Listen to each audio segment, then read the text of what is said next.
Bismillahirrahmanirrahim. Assalamualaikum warahmatullahi wabarakatuh.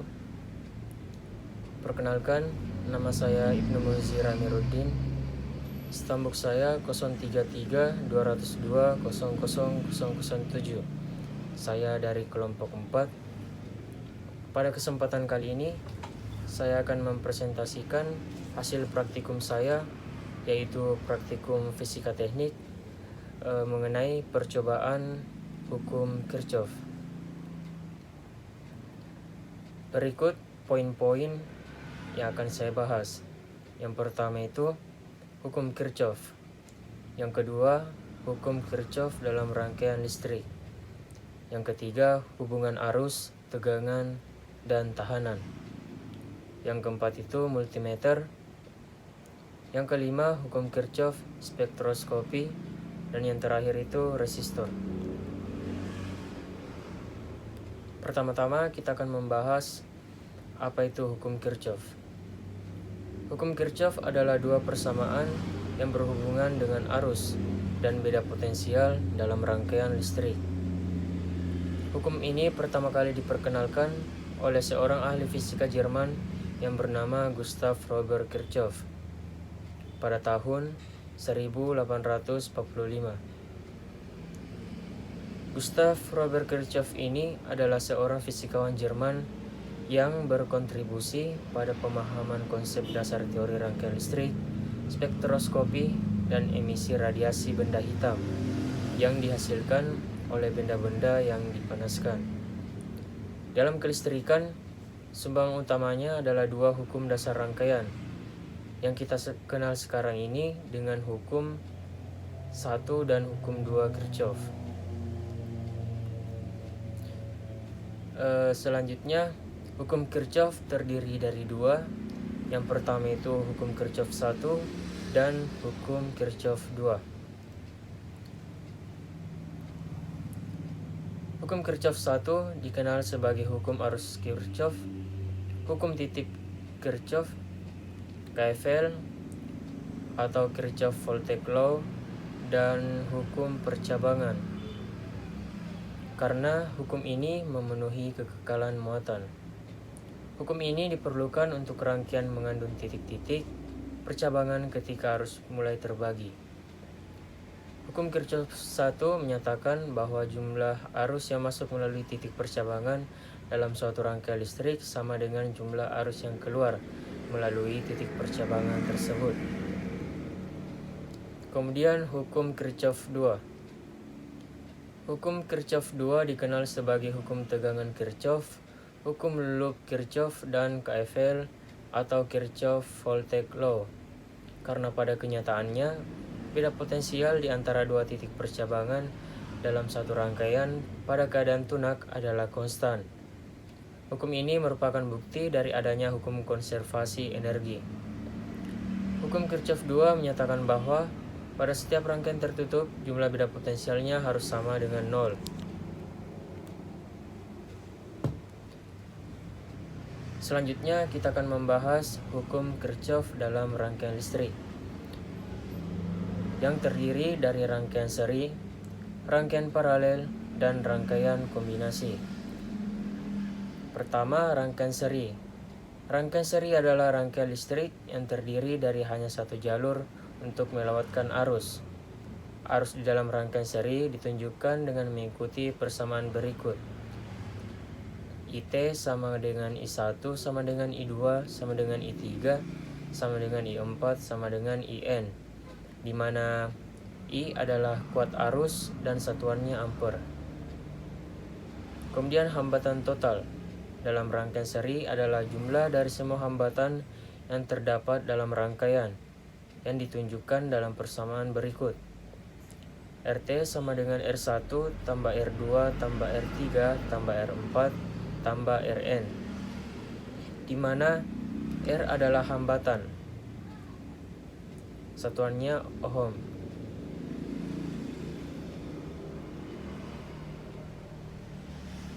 Selanjutnya, rangkaian paralel. Rangkaian paralel adalah rangkaian listrik yang komponennya disusun sejajar, di mana terdapat lebih dari satu jalur listrik secara paralel. atau di setiap beban dapat dihitung dengan hukum Ohm saat tahanan dan tegangan telah diketahui dengan mengikuti rumus berikut. IT sama dengan I1 tambah I2 tambah I3 tambah I4 tambah IN, di mana I adalah kuat arus.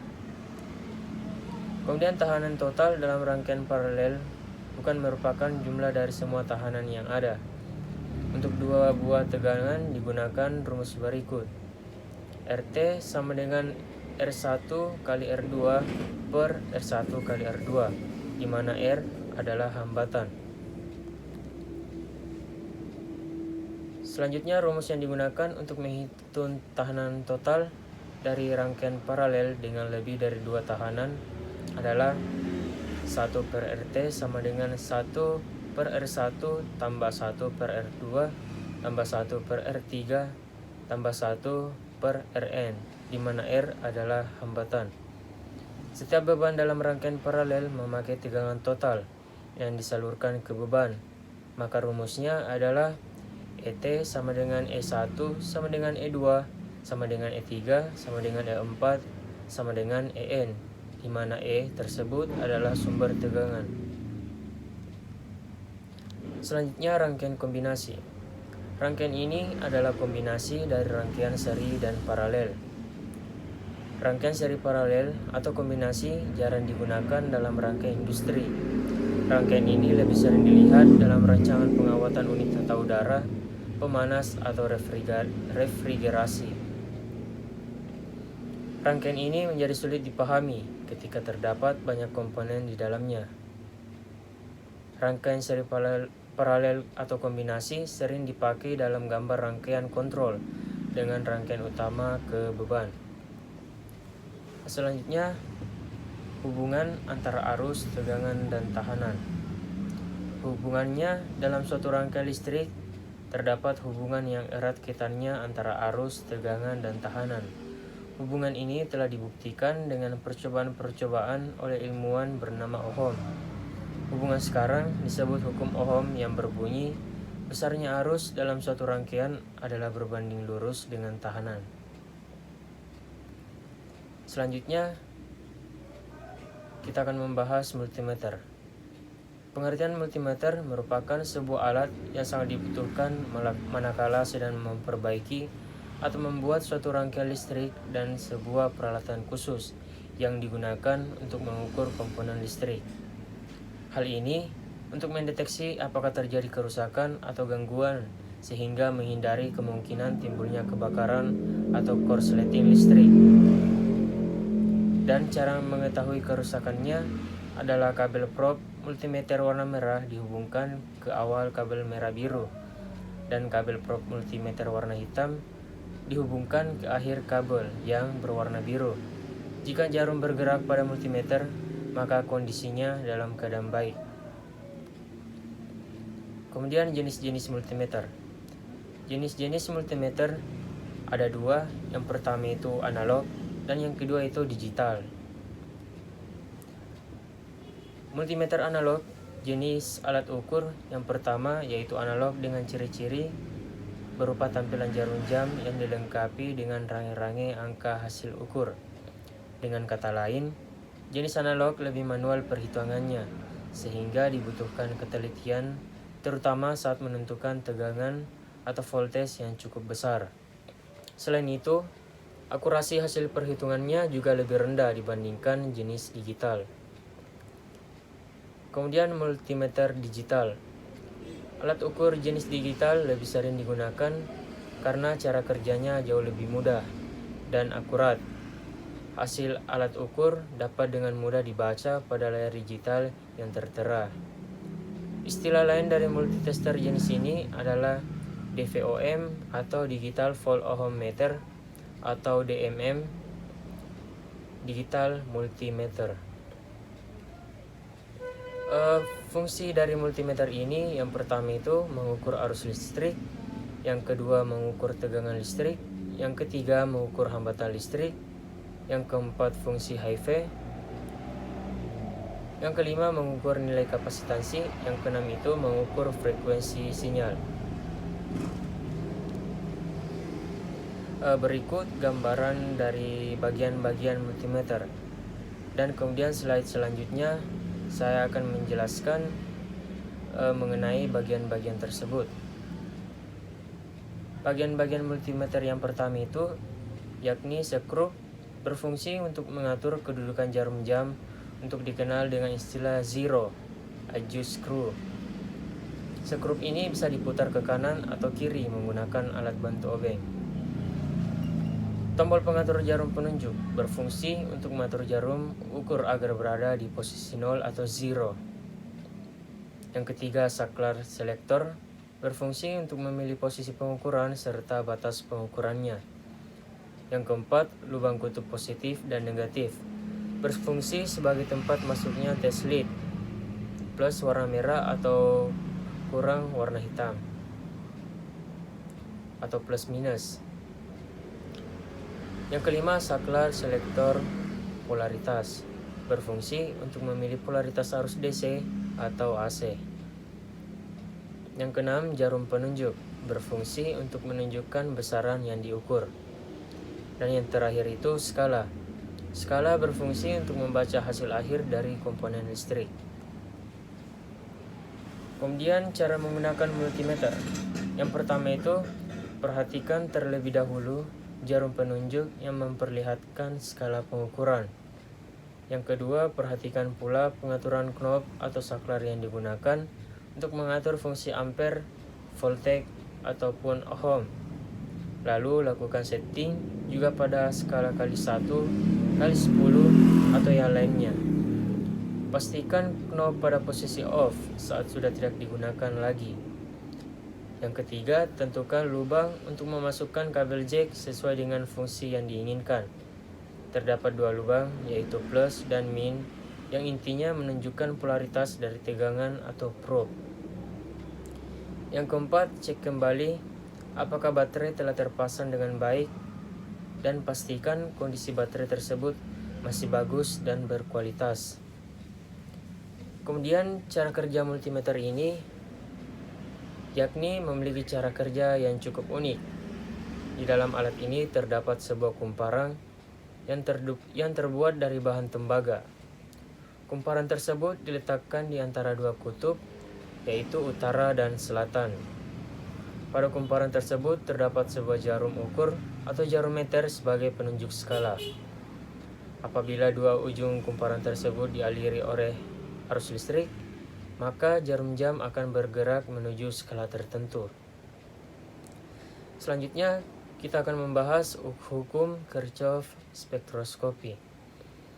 3 hukum Kirchhoff tentang spektroskopi. Yang pertama itu, bila suatu benda cair atau gas bertekanan tinggi dipijarkan, akan menghasilkan cahaya dengan spektrum kontinu.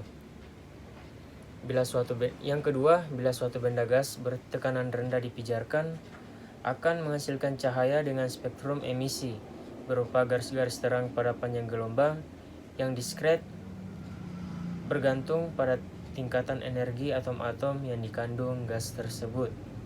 Yang ketiga itu, bila spektrum kontinu dilewatkan pada suatu benda gas dingin bertekanan rendah, akan menghasilkan cahaya dengan spektrum serapan berupa garis-garis gelap pada panjang gelombang yang diskret bergantung pada tingkatan energi atom-atom yang dikandung gas dingin tersebut.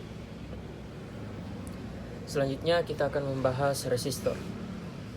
Pengertian resistor merupakan salah satu komponen yang paling sering ditemukan dalam rangkaian elektronika. Hampir setiap peralatan elektronika menggunakannya. Pada dasarnya, resistor adalah komponen elektronika pasif yang memiliki nilai resistansi atau hambatan tertentu yang berfungsi untuk membatasi dan mengatur arus listrik dalam suatu rangkaian elektronika. Resistor atau dalam bahasa Indonesia sering disebut dengan hambatan atau tahanan dan biasanya disingkat dengan huruf R. Satuan hambatan atau resistansi resistor adalah ohm. Kemudian jenis-jenis resistor. Resistor memiliki 4 jenis. Yang pertama itu phased resistor, variable resistor, thermal resistor atau termistor, dan LDR. Yang pertama itu kita akan membahas fixed resistor. Fixed resistor adalah jenis resistor yang memiliki nilai resistansi tetap.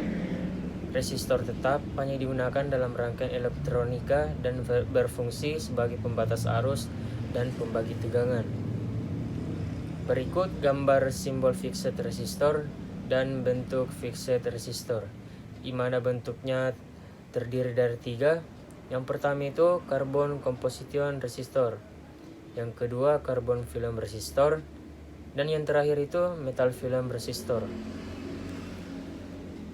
Yang kedua variabel resistor.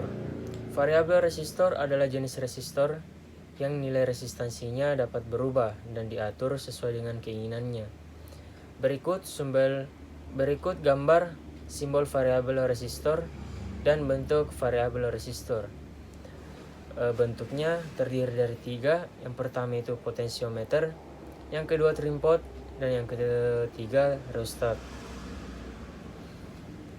Yang ketiga termistor atau thermal resistor. Termistor adalah jenis resistor yang nilai resistansinya dapat dipengaruhi oleh suhu atau temperatur, dan termistor merupakan singkatan dari thermal resistor. Berikut gambar simbol dan bentuk termistor, di mana bentuk termistor terdiri dari 2. Yang pertama itu PTC dan NTC. Yang terakhir LDR, Light Dependent Resistor. LDR ini suatu jenis resistor yang nilai resistansinya dipengaruhi oleh intensitas cahaya yang diterimanya. Nilai hambatan LDR akan menurun pada saat cahaya terang dan nilai hambatannya akan menjadi tinggi jika dalam kondisi gelap. Dengan kata lain, fungsi LDR adalah untuk menghantarkan arus listrik jika menerima sejumlah intensitas cahaya dan menghambat arus listrik dalam kondisi gelap. Berikut gambar simbol dan bentuk LDR. Selanjutnya fungsi-fungsi resistor. Yang pertama berfungsi untuk menahan sebagian arus listrik agar sesuai dengan kebutuhan suatu rangkaian elektronika. Yang kedua berfungsi untuk menurunkan tegangan sesuai dengan yang dibutuhkan oleh rangkaian elektronika. Yang ketiga berfungsi untuk membagi tegangan. Dan yang terakhir itu berfungsi untuk membangkitkan frekuensi tinggi dan frekuensi rendah dengan bantuan transistor dan kondensator atau kapasitor. Mungkin itu saja yang bisa saya sampaikan. Lebih dan kurangnya mohon dimaafkan. Terima kasih. Wabillahi taufiq wal hidayah. Wassalamualaikum warahmatullahi wabarakatuh.